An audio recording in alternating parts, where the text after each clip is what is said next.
Ken, this is Ken Kraetzer for CBSI Services Talking Business, our interview series talking with leaders in the field of banking, insurance, customer service, and business education, all to highlight the great work of our team in Harrison, New York. We provide insurance-based benefits and customer service management to the payments and banking industry. And I always give a shout out to our team working from home the last 11 months now, taking care of our customers and every day. So we are very pleased today to talk to Scott Eganhouse, who is the Vice President at TES Mailing Solutions in Madison, Wisconsin. Scott, how are you today? Warming up, Ken. It's above zero, so I'm pretty happy about that. Well, that's good. Scott, tell us a little bit about your company. You've got a long history in the data business, starting with paychecks, and you've developed products, and now with TES Mailing Solutions, you've described Wisconsin as kind of one of the mailing capitals of the country. Tell us a little bit about your background and your company, if you would. Yeah, so Tech Mailing is kind of a new company. We started back in 2008, which is probably not the best time to start a company, but you know, when you're bringing new products and services to the market, it's a little easy to do things in trying times. And so we was the first hosted solution for address hygiene and pre-sort in the mailing industry. So we really take legacy solutions and improve them through technology and leveraging what's out there from a hosted standpoint. So we take a lot of pain off of mail producers in that respect. And that's where our focus is really.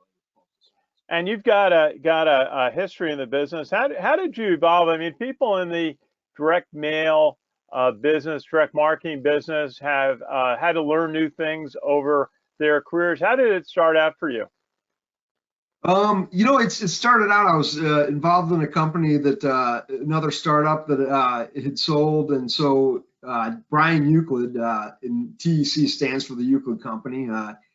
We're friends in the industry, or actually friends in the Madison market, working with startups, and he tapped me and wanted to come aboard, and now I'm part owner of the company, and that's kind of how it started, was Brian's influence. I was actually, to be honest, not that excited to join. You know, we had a bar conversation, and I really kind of understood and learned what he was doing, and I said, okay, after that kind of maturation of doing a consulting project with him, I really was just like, I need to come on board and work with you and get this thing launched. So that's kind of how I started with Tech Mailing. It's an unusual story with respect. I never really sought this out. It kind of just found me, I suppose, Ken. Oh, very good. I mean, I think that's how a number of us started with the growth of direct marketing in the 80s and 90s, and now in the change into digital and into mobile. Tell us a little bit about some of the products and services of your companies. I know you do a lot of work in preparing mailings that can reduce costs. Yeah, so most of our clients are service providers that are preparing statements and in communication with their clients with regards to billing. A lot of those are insurance companies, health, banking. And really where we sit in the industry, Ken, is we take a look at kind of what the business requirements are and really attack those. So we do things a little bit differently at Tech Mailing. There's this idea of pre-sorting mail for the Postal Service. We actually use a Postal Optimization technology that lowers that postage cost for the mail owner or mail producer, and that can be impactful. We lowered a postage for one printer $1 million by going onto our program, just by understanding the data they're working with, moving it into different buckets of savings. You have to be a little bit knowledgeable how the Postal Service works in that regards, but everyone knows there's a job share discount. We just take that job share discount to different areas and methodologies to save money, and that's what we do for the statement producers, and for marketers out there. We really leverage postal and automation strategies, so there's not so many touch points on those mailings. And that's kind of our impact on the industry, is just lowering labor costs or reducing postage costs. Right, and we talk with printers, and we talk with companies that letter shops enter mail into the Postal Service, and everyone is trying to become more effective, add personalization, become digital. What are some of the ways that you've seen sophistication and technology applied to mailing programs?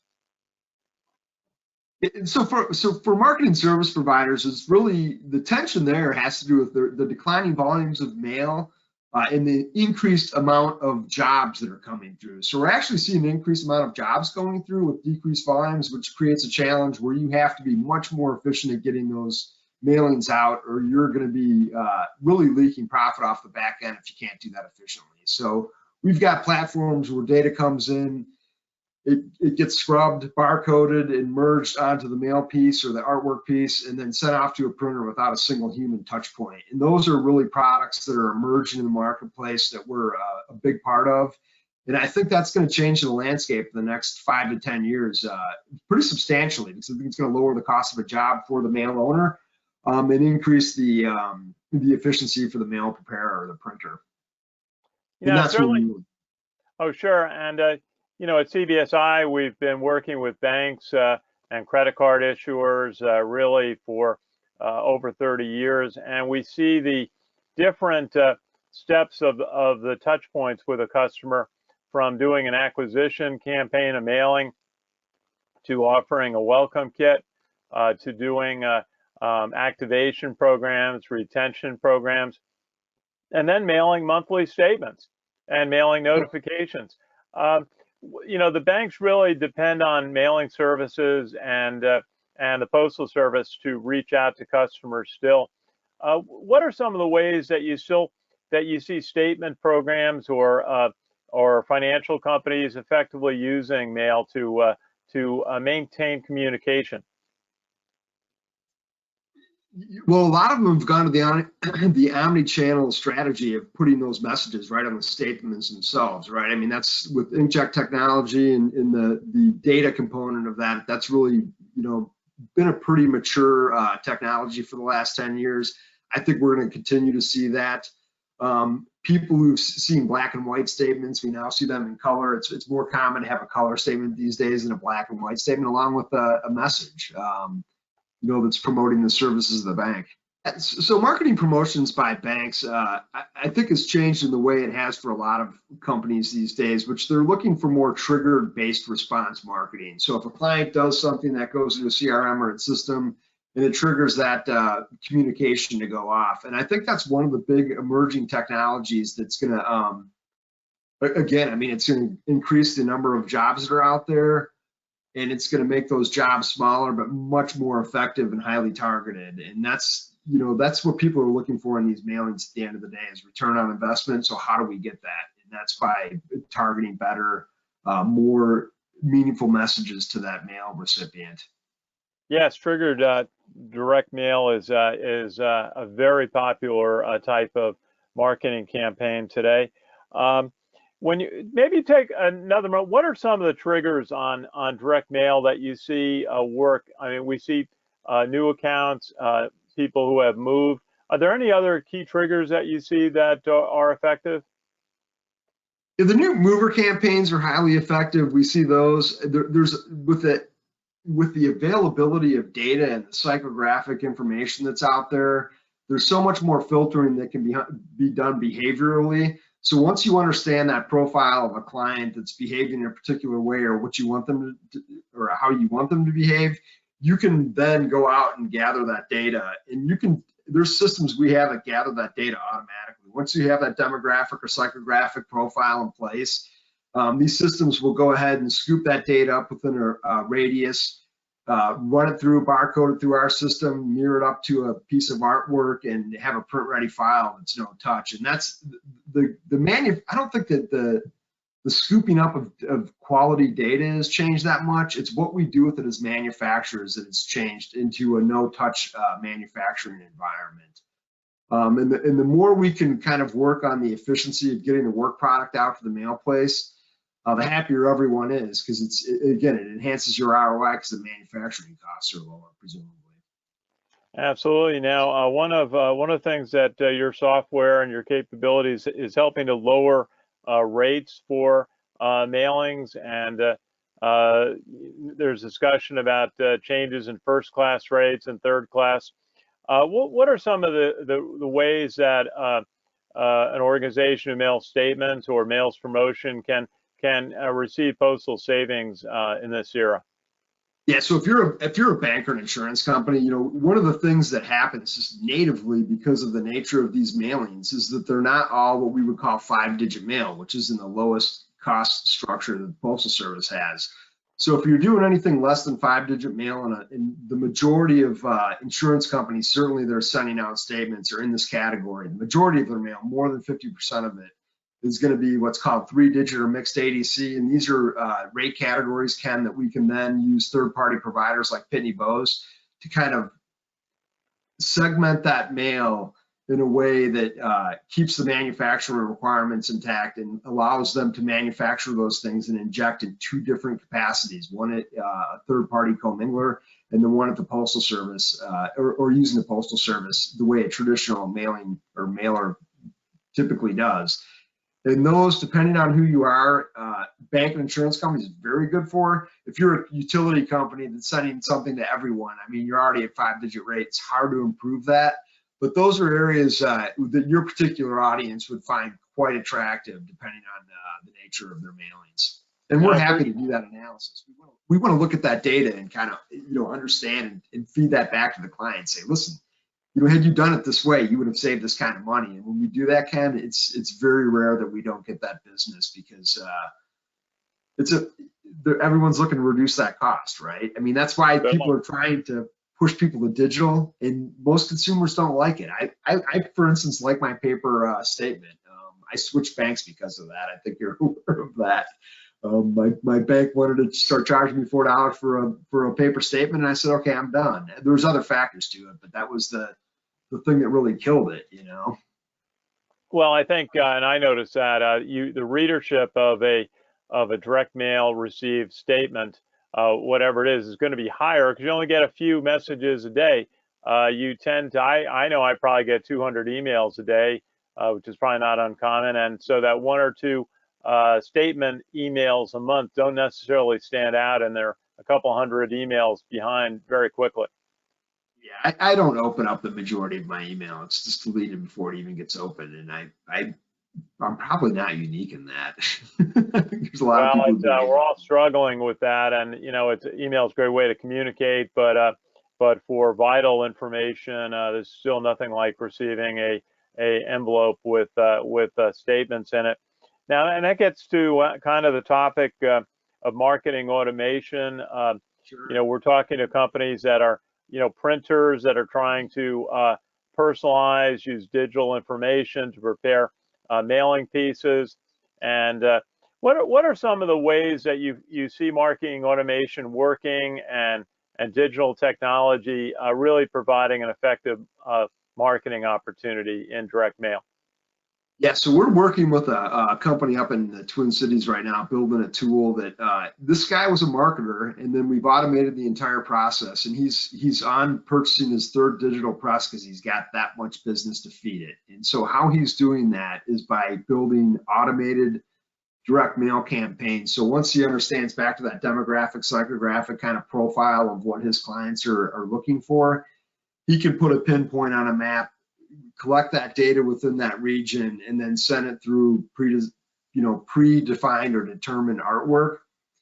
And these are, you know, typically small runs. You know, 900 to 1,000 pieces would be a small run in that environment. And it's his whole workflow. There's no human touch on any of it. That is very, very rare in the print service provider space right now. Usually those data files go to a functionary, they run it, then it goes to pre-press, and someone marries that piece up with the graphic designer, and then it gets imposed and printed. All those steps just are automated through a tool.